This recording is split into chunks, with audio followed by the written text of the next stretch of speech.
நீ அவன்கிட்ட இன்ஃபர்மேஷன் சொல்லிட்டியே நான் போறது ரெஸ்டாரண்ட் போறோம் அப்படின்னு. தானே நான் சொல்லல.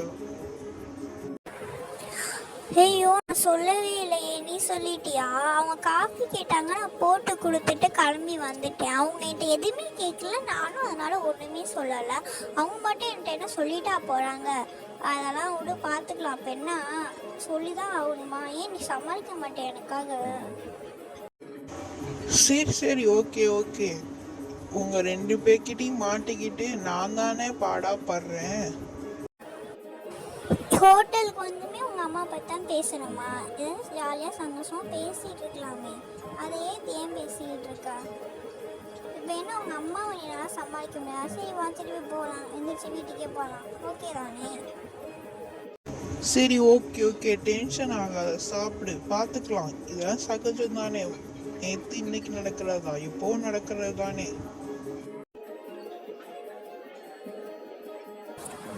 எனக்கு ஒரு பட்டர் ரோஸ்ட்டும் நானும் ஆர்டர் பண்ணிக்கிறேன். உங்களுக்கு என்ன வேணுமோ நீங்கள் ஆர்டர் பண்ணிக்கோங்க. நம்ம முடிச்சுட்டு ஒரு ஐஸ்கிரீமும் வாங்கி சாப்பிட்டுக்கலாம். நீ ரொம்ப ஹாப்பியாக தானே இருக்க, நம்ம ஒரே ஐஸ்கிரீம் வாங்கி சாப்பிடலாம்.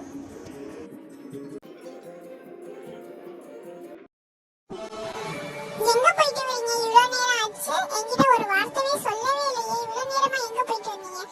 வீட்டுல ஒருத்தர் இருக்காரா, என்கிட்ட சொல்லணுமா இல்லையா? என்ன ஆளாளுக்கு இஷ்டத்துக்கு பண்ணிக்கிட்டு இருக்கீங்க?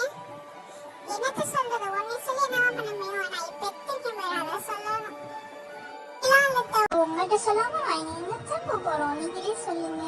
உங்ககிட்ட தான் சொல்லிட்டு தான் போகணும்னு நான் சொன்னேன். அவனுதான் வந்து நான் எங்கள் அம்மா கிட்ட சொல்லிட்டேன் அப்படின்னு சொன்னார். அதனால தான் மித்தபடி ஒன்றும் இல்லை. நீ வாய மூடி, எனக்கு தெரியல. என் பையன் எனக்கு சொல்லணும்னு தான் சொல்லியிருப்பான், நீ தான் வந்து சொல்ல வேணாம்னு சொல்லியிருப்பேன். என் பையன் முக்கிய பேசுறத நீ வச்சுக்க, சரியா? வேலை என்னமோ அதை பார்த்துக்கிட்டு போ. எப்படிதான் மூக்கு வேர்த்து கேட்குதுன்னு தெரியல. அம்மாவுக்கு தப்பாம பிள்ளை பிறந்திருக்கு, நம்மளுக்கு எப்படி தெரியும்? பெத்த பிள்ளைக்கு தானே தெரியும். அப்பவே கணிச்சு சொன்னா நம்ம தான் கேட்கல. சரி கேட்போம், இப்பயாவது இனிமையாவது கேட்போம். என்னடி மோன வெளுவனி அப்பவே போஸ் நிலையுமே என்ன உட்காந்து வேடிக்கை பார்த்துக்கிட்டு இருக்கா? போ போய் வேலையா பாரு.